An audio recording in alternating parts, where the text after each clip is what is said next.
Hey, what's up, guys? Soldier here. We're going to be reacting to the new Final Fantasy XVI trailer that just came out at the pre-launch celebration. I'm really excited for this game. It's my most anticipated game of the last 5 years. And I know I haven't been around, and I just want to say that I am so stoked for this game. It is built to be the perfect Final Fantasy to me. A long time ago, I was going to make a video called The Perfect Final Fantasy. And in that video, I was going to say, a stylized action combat, an ivalice type setting, because ivalice is my favorite setting in the Final Fantasy franchise, and a Matsuno style story, because he's also my favorite writer at Square, other than Ishikawa of 14. But I really thought everything I've seen of this game so far has it just sitting there as my perfect Final Fantasy, and all I need to do is play it to confirm that. And I know I've got my hopes up in the past. I know that I've hyped up a lot of stuff. I have so much faith in this game because not only are all the content creators saying it's amazing, all the press is saying it's amazing. Even the press that was skeptical are saying this game is amazing. I genuinely believe in Yoshida and his team. A lot of them worked on Tactics 12 and Vagrant Story, which he just recently revealed. And so, for me, again, I feel like this is going to be my perfect game. But let's go ahead and react to this trailer. Let's see what's going on with it, and let's pick it apart a little bit at the end. Do it old school soldier fashion. So here we go. Ready? I think that was Liquid Flame. It was Liquid Flame. Oh god, the combat looks so visceral.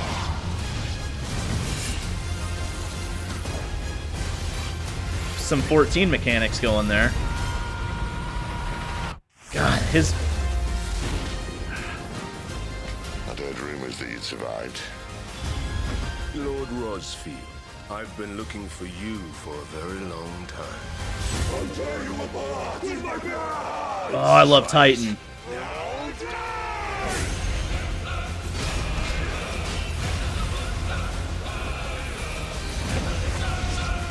God, this game looks so amazing. You're not the only one. Torgal. The world fall apart around them. I thought I was ready for this. I know. I love scenes like We'll this. face it together. We were talking. Let's shut him up. I am a shield of Rosaria, and I will do my duty. God, the cinematics are so badass. Come on, Ifrit. Show us your true power.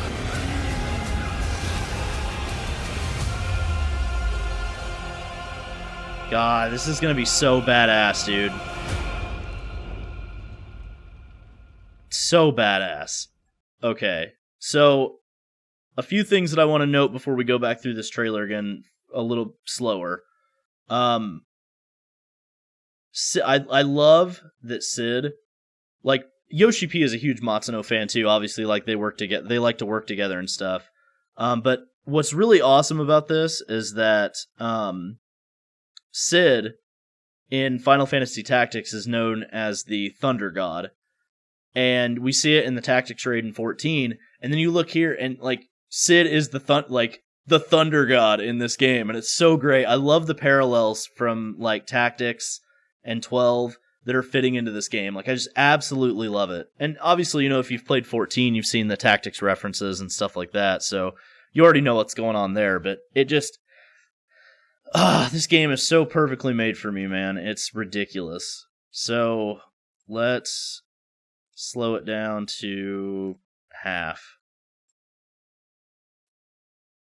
So, that's definitely Liquid Flame. That's the boss fight we got on IGN the other day. I also love that, these half, I'll talk about it more when Titan comes up, but, these half summon-looking versions of our characters, they're just devil triggers. Which, don't get me wrong, I love Devil May Cry, so I think this is a nice touch, and I actually agree with the direction it's going, because, you're not always going to use the full extent of your abilities. You're going to be using part of them. So, seeing Jill turn into partial Shiva and Clive turn into partial Ifrit is like really cool to see in a Devil Trigger kind of way, like Virgil and Dante a little bit. I like that she's basically like a red mage too. The combat is so amazing though, like it's flashy, it looks like it looks weighty, like it looks really good. And the combos and stuff you can pull off with the different icon abilities, like ugh. Okay, right there. That's a 14 mechanic, dude. Like that is a 14 mechanic. It's even got like the platform and the big boss in the back of the room and the sword coming down. Kind of like Susano. I don't know if you've ever done that fight, but it's kind of like Susano in 14, like in Stormblood. But yeah, I really like that they've incorporated stuff that they know into the game. And basically, like, I know that I haven't been around, and if I were around, I would talk about like how Clive is basically like a blue mage. He gets all of these different spells and icon abilities and stuff, and it wrapped into one character. And I think bearers, like, which is what they're called bearers, that they can use magic and stuff without having crystals or anything like that. I kind of think like that they're modeled after blue mages, and I don't mean like their clothes or anything, but just the way they act, the way they can use their abilities on the fly like that all come from separate entities other than themselves. So I think that's a really cool, maybe not direct reference, but maybe like an homage to that. Yeah, dude, the detail, like, and when Clive's yelling right here, like, my volume's down and it's half speed, so you can't really hear it, but when Clive's, like, screaming right here, it sounds so raw and so real. Like, Ben Starr did an amazing job as Clive. Like, hearing his voice as the character, I could not pick a better person for Clive. Let's see.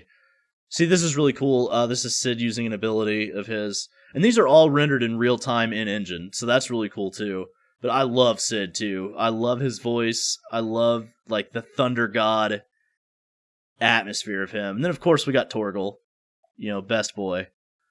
This is badass. This is my favorite part of the whole trailer right here. He just goes Devil Trigger Titan mode.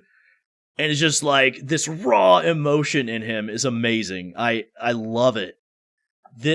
Man, I keep repeating myself, but this game is just built for me.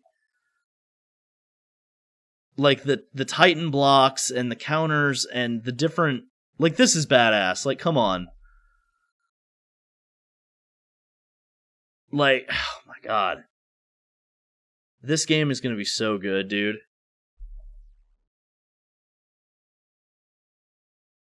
Like, being able to combine the icon abilities on the fly is just intense. And I love the dark atmosphere of this story, too. Like, this is not going to be a happy story. Like, look at this shit. Like, they're literally hanging dead bodies just in this town. And like, we haven't seen grotesque shit like this in Final Fantasy in a while. Like, since it was okay to do, since it was like polygons and stuff. Well, I guess that's not true. I guess we had Type 0.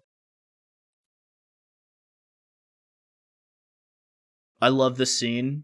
It actually, and I'm going to say from a game that I don't particularly like, but I know is really popular, it almost reminded me of Death Stranding a little bit.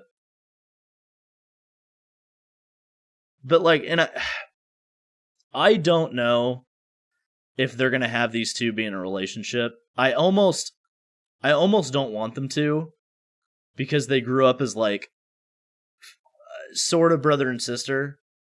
And I know that's like a trope in JRPGs and stuff, but I really almost hope this is just like a really good friendship. Because I feel like when you add the romance aspect to it, sometimes it comes out a little contrived maybe, or like Final Fantasy VIII, a lot of people don't really like the love story in that. I do. I'm a little bit of a simp. But I get it. Like, I almost hope that that's not like a core focus. But they are a good pair. I just want to point that out. God, the detail in Monsters is so good. And I know, like, obviously it's a PS5 game. It's 2023. Like, it's supposed to look that good. But, this scene is badass, too. Bahamut just unleashing fury. And Clive just goes fucking beast mode into a free. Like, it's so awesome. Like, this is cool. That's some Devil May Cry shit. Odin, of course. You can't forget the legend. When he says, like, show me your true power, like, I wonder if, like, not only will you be able to level up Clive's abilities and his icon powers, but maybe, like, the icon themselves will have some boost.